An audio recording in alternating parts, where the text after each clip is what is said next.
Let's discuss the legalities and the policy things here, okay? I have a great couple of guests for you. Former acting director of ICE, John Sandweg, okay? And former acting deputy secretary of Homeland Security in Trump first administration, Ken Cuccinelli. It's good to have you both, fellas. Thank you for joining me. Cooch, I start with you. Is this the way you would have gone? And I mean, look, getting rid of the gangbangers, if John wants to argue with that, he can, but he's going to be 2 against 1. But in terms of how they're doing it, what do you think?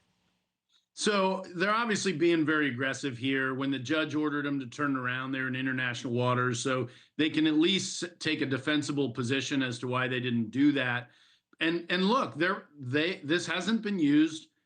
This being the Alien Enemies Act hasn't been used in this way before, and they're looking to see, just as you said, Chris, if they can use it, because it does require less due process. And let's be clear, as Americans, we hear due process and we automatically think everybody gets that. That is not true in the deportation space. And an ICE expert will tell you that. You get the due process that Congress is willing to give you. And the courts have found that time and time again. So if he can use this methodology, and Tren de Aragua is a little different because they've allegedly done some of the dirty work of the Venezuelan government itself. So it puts them in a position that MS-13's not in, that the LA Kings are not in. None of the other gangs are in this position. So they're going to test it, but they weren't going to bring those folks back because they thought they had a legal basis to avoid doing that. But otherwise, I agree with your comments. This is going to play out in courts.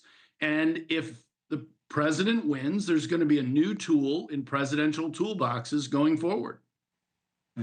One of the reasons I was hoping you were going to go back in, Ken, is that, you would have argued the position of the administration, of course, but you would have never said, I don't want some one federal judge telling me what a president can or can't do. I mean, I don't know why they have Stephen Miller saying that stuff. I really don't get it, but you're not here to answer for that. John, what's your smell test on whether this works and how you can get people out fast without using something like this?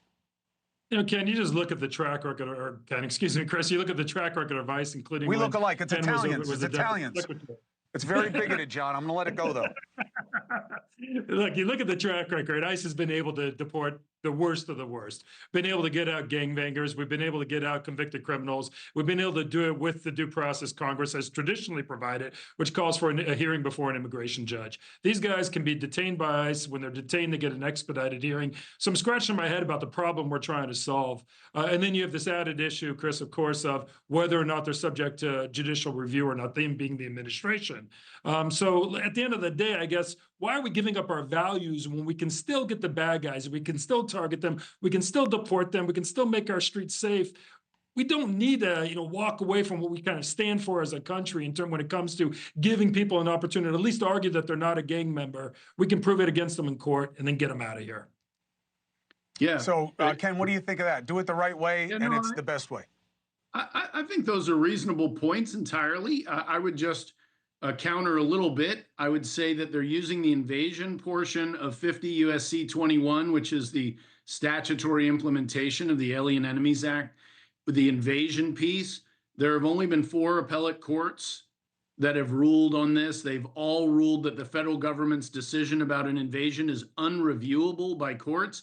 No appellate court, nor the Supreme Court, has ruled otherwise. So they are relying on that. It puts them in a very strong position, frankly, to have the case thrown out, not just reversed, but thrown out. And second of all, I would say, to expand on my earlier point, everything you said is correct in terms of going through due process. They're finding ways to do this even faster. If this president is going to deport more people than any president before him, and currently Barack Obama holds that record around 3 million, then they have to do more than triple their current pace of deportations, triple, just to match Barack Obama.